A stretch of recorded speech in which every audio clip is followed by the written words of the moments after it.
Greetings Adventurers, Archmage Peng here with another book review. This time I've covered Vampire and I've covered Werewolf, so I'm going to cover the third in the series. No, it's not Mage, I don't have Mage. Tried playing it, tried running it, not really my cup of tea. I do make good NPCs, but moving on. The book I'm going to cover is Hunter. So what is Hunter? Hunter, from the White Wolf series, is where you play as humans. Now I know what you're thinking, oh, I have to play humans, we don't get to play like cool vampires or super tough werewolves. Yeah, that's partially true, but you play humans but they have powers. And the reason they have powers is, well, they're hunters, they go out and hunt monsters. From vampires, werewolves, mages. Take back the night basically, that's the motto on the back, take back the night. And that's what you do. You play a creed and you go and hunt in different ways, I suppose. Different ways to do it. So, being a hunter,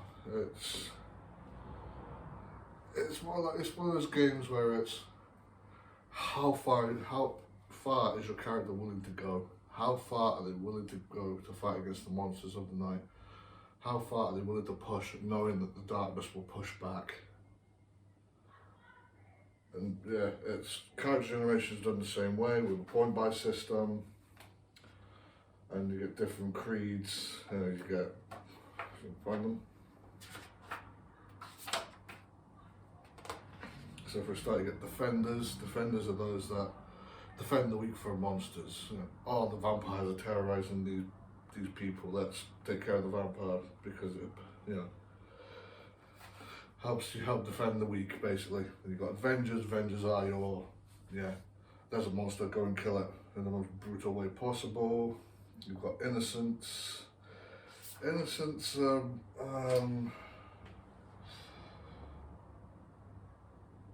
instead of fighting them, they try to understand them, why they're monsters, why they do what they do, how they can change them, that type of thing.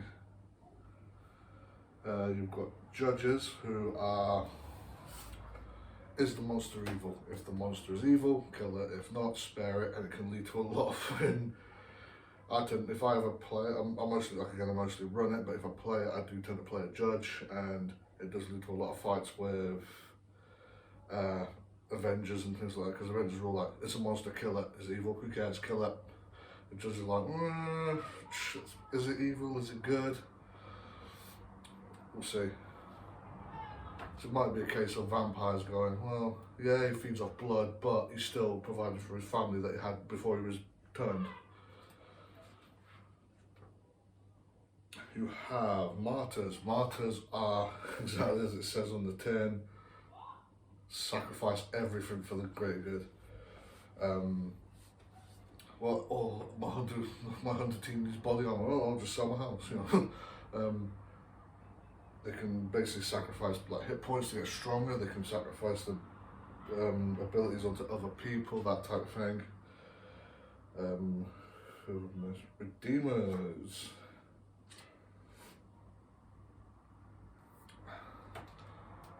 Again, they believe they can save the world. They believe, no, it's not too far gone. Yeah, there's vampires and stuff like that, but we can save it. How do we save it? Let's try and redeem the monster's souls and things like that, kind of weird. Finally, you get visionaries. Visionaries are quite an interesting group. Well, as it says in the tin, they have visions, they see into the future. They basically, they basically have abilities that allow them to see into the future and do things with their rolls and things like that. They can say, oh, I can see into the future, and I've got this ability that gives me 2 extra rolls to use when I want because I've seen this what happened. So when a vampire takes a punch, and they go, oh, I remember seeing this, so I'm going to use the extra 2 to roll dodge. And weird abilities like that, but they are kind of cool. I've got a friend, she likes to play them a lot. Me personally, I like playing judges because it's just more fun for role-playing purposes. And then each creed then gets what's known as edges. Now, edges is their the powers to hunt with. So, for example, Avengers will have like the ability called Cleave, where they pick up an object and so it becomes a flaming weapon which can do super damage to the supernatural. Visionaries will explain they have abilities to see into the future. Judges are quite cool. They have the ability to go. They have the ability to see into like monsters' souls and go, "He's a good guy." Nah, he's not. We should kill him. Defenders basically do the old thing: and "Thou shalt not pass. Get away, foul creature with a crucifix." Things like that. Innocents do healing, that type of thing. Each has a different ability which helps with hunting the monsters. Again, like White Wolf, there's a lot of role playing in it because, you know, because one creed might not agree with another. For example, judges believe that every creature has a chance. If they're good, they should be saved. If not, they should be killed. And the Avengers just like, nah, I'm just kill them all. And then the innocents on the other hand think, well, no, they can be saved. No, I'm just going to take a shotgun and blow its head off. Yeah, crazy. Sorry, my pocket's falling out. But yeah, it's everything you need. They speak in their own code, they have their own code. And yeah, it's just go out and hunt. It can cause a lot of crazy things can happen in the Hunter Chronicle. I tend to bend the rules a little, because as you know, you get bashing, lethal and aggravated damage, and while they're human, so a bullet is lethal, it can kill them. I allow them to spend their conviction, which is their, like vampires have blood pool and werewolves have gnosis. Well, hunters have conviction. It's how convinced they are that, you know, how much will for the fight they have. You know, the stronger the will to fight, the more stronger the will to fight, and the stronger in their convictions, the more points they have. These like fuel their powers and stuff like that. But I also allow them to use it to turn like a bullet or a stabbing wound into a bashing one, so it's easier to heal and things like that. Or because it gives them the ability to do stuff called second sight, which allows them to go, he's a creature, then human, creature. Obviously judges have a more pinpoint ability which goes, yeah, that's a vampire, that's a mage, that's a warlock, that's a ghost. And yeah, again, it's White Wolf, so I'm going to highly recommend it. It's one of my favourites to play. I mean, like I say, the 3 White Wolf games that I usually tend to play Vampire, Werewolf, and this is all about, they all have different themes that usually get explored during as you play them. So like Vampire's about, you know, the quest to keep one's humanity intact. Werewolf's all about the final struggle and your place in the world and where you fit, and Hunter's about, you know, how far you're willing to go. Are you willing to go that far knowing that, you know, are you willing to stare that far into the abyss knowing that the abyss stares back? Are you willing to push against the darkness knowing that the darkness is going to equally push back? How much are you willing to give?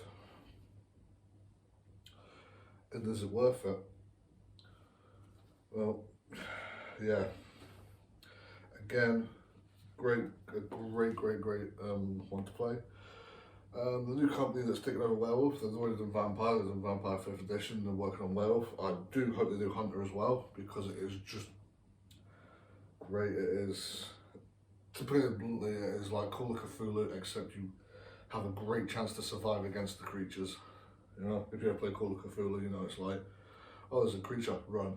In this, you can actually, face the creature, stand and fight, and probably come out living at the end of it.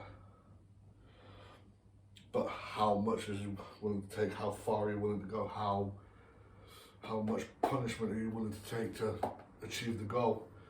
So okay, you still have this creature and beating it, but you come back bruised and battered. You might not have time to rest before you go off and fight the next monster, you know what I mean? So, yeah, it is. But it's if you're willing to take the time to roleplay a character and come with a pretty, sorry, itchy head. If you're willing to come back with a